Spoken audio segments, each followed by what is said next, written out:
जनपद का एक दिवसीय दौरा था मेरा। इसमें क्योंकि मैं भारतीय जनता पार्टी का कार्यकर्ता इस नाते अपनी जिम्मेदारी सरकार में उप मुख्यमंत्री के रूप में निर्वाह कर रहा हूं और मेरे लिए मेरा कार्यकर्ता प्रथम स्थान पे रहता है।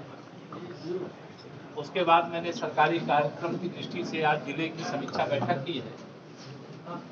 जिले में बहुत सारी समस्याएं, कई स्थानों पे सड़कों की, कई नए सेतुओं की, आरओबी की, आरयूबी की, कुछ जगह नहरों में पानी की समस्या थी, कुछ मिट्टी के पुल की समस्या थी और संबंधित विभागों के अधिकारियों को दिया गया है।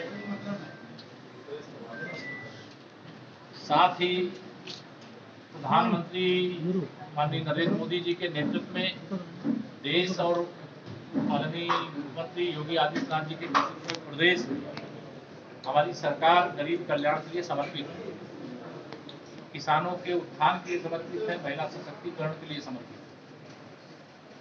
और इस दृष्टि से कई योजनाएं चल रही हैं, जिसमें प्रधानमंत्री आवास योजना के कई लाभार्थियों को आज स्वीकृति पत्र भी दिए गए, बहुत लोगों को चाबी भी सौंपी गई है आवास की। प्रधानमंत्री गरीब कल्याण अन्न योजना का राशन सबको मिल रहा है।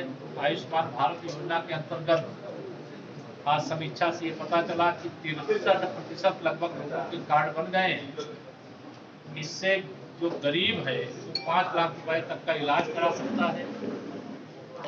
बिजली व्यवस्था को लेकर कुछ शिकायतें थी, उसके लिए कड़े निर्देश दिए गए, उसकी समीक्षा करके जो समस्या है 1 सप्ताह के अंदर उसे दूर किया जाए। जहाँ लोड अधिक है वहाँ ट्रांसफार्मर बदलने की आवश्यकता है तो उसके लिए भी कार्रवाई की जाए।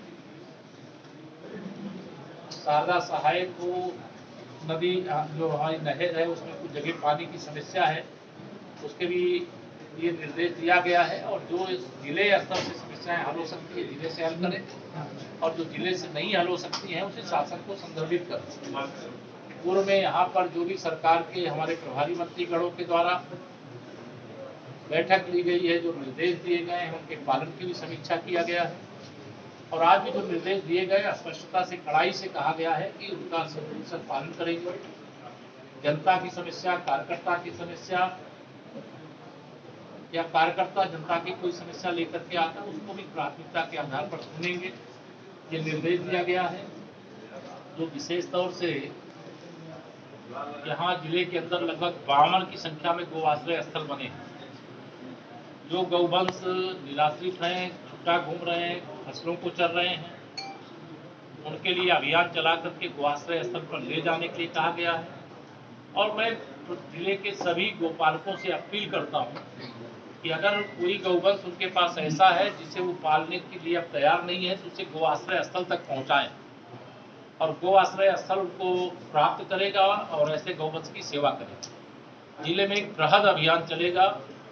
विशेष तौर से बहुत सारे हदबंदी के आदेश हुए हैं, उनकी हदबंदी नहीं कराई गई थी तो अभियान चला करके जो आदेश है उनका अनुपालन कर दिया जाए। चक मार्गों पर अवैध कब्जे खाली करा दिए जाए। जो तालाबों की जमीन है जहाँ अवैध सरोवर बने हैं या सरोवर बनने हैं उसमें भी बहुत सारे अवैध कब्जे हैं, माफियाओं के कब्जे हैं, गरीब के कब्जे हैं। तो गरीब को छेड़ना नहीं है, उनको विकल्प उपलब्ध कराएंगे, लेकिन कोई माफिया अवैध कब्जा है तो उसे खाली कराएंगे, चाहे वो चारागाह की भूमि हो, चाहे तालाब की भूमि हो, चाहे चकमार्ग हो, चाहे अन्य कोई सरकारी भूमि या किसी की निजी जमीन पर भी कोई अवैध कब्जा है तो उसका भी समाधान करने का स्पष्ट निर्देश देने का काम किया गया है। पीएम स्वनिधि योजना के अंतर्गत केवल आधार कार्ड के बेसिस पे 10,000 रुपए का ऋण लेकर के रेहड़ी पटरी व्यवसायी अपना कारोबार शुरू करते हैं। उनके लिए वेंडिंग जोन बनाने की, वो कहाँ दुकान लगावे, कभी यहाँ कभी वहाँ भटकना ना पड़े, इसके लिए भी निर्देश दिया गया है। और गांव चौपाल हम लोगों की प्रत्येक शुक्रवार को होती है और उस चौपाल में गांव की समस्या का गांव में समाधान किया जाता है, उसके लिए भी निर्देश दिए गए हैं। और मुझे पूरा विश्वास है कि जो निर्देश दिए गए हैं जो यहाँ जिले संबंधित है उसको पूरा करेंगे और जो शासन से संबंधित है उनको भेजेंगे। एक बात मैं और बता करके 2024 मऊ लोकसभा सहित हम उत्तर प्रदेश की सभी 80 लोकसभा सीटें जीतेंगे और तीसरी बार माननीय नरेंद्र मोदी जी हिंदुस्तान के प्रधानमंत्री बनेंगे।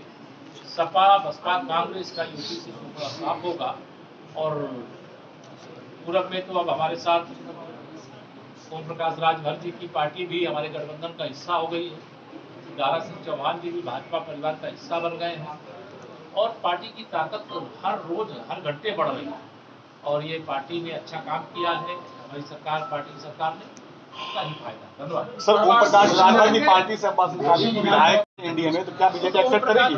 ओम प्रकाश राजभर जी ने स्पष्ट कर दिया है वो जरूर उनके चुनाव निशान पे लड़े, लेकिन वो एनडीए का हिस्सा नहीं है। वो सपा के मुखिया श्री अखिलेश यादव जी, जो जिनकी पार्टी स्वयं अब समाजवादी पार्टी बनने वाली है, उन्होंने कहा है ऐसा। उन्होंने मुझसे भी बात करके बताया था। वह एनडीए का हिस्सा सुहलदेव भारतीय समाज पार्टी है, कोई अंसारी परिवार नहीं।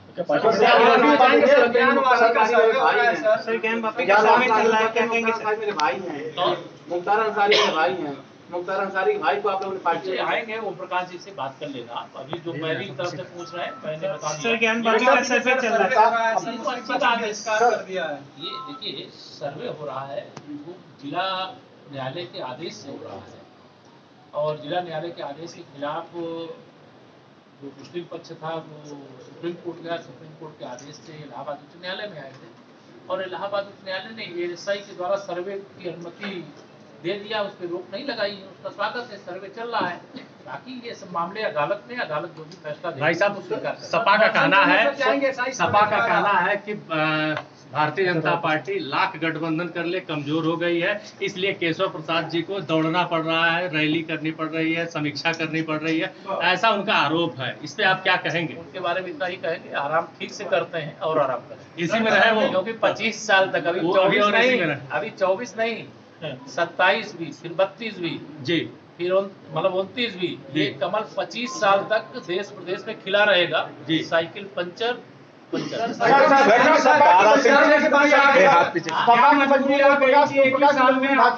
ओम प्रकाश राजभर और दारा सिंह चौहान को कोई मजबूरी नहीं है, हमारे पुराने साथी है, वो भाजपा परिवार का हिस्सा बने। प्रकाश को साथ लिया, क्या माना जाए? भाजपा की मजबूरी प्रकाश है। नहीं, ऐसा देखो, आप इसको इस रूप में मत लीजिए। वो ओबीसी के पहचाने हुए चेहरे तो भारतीय जनता पार्टी परिवार में उन्होंने आने की इच्छा व्यक्त की। चौहान बीजेपी ये सब बातें आज की नहीं, जो मामले न्यायालय में, न्यायालय जो फैसला देगा उसे कहते थे कि बीजेपी चुनाव जब भी होगा कमल खिलेगा। दर्शन करने जाएंगे क्या? एक बार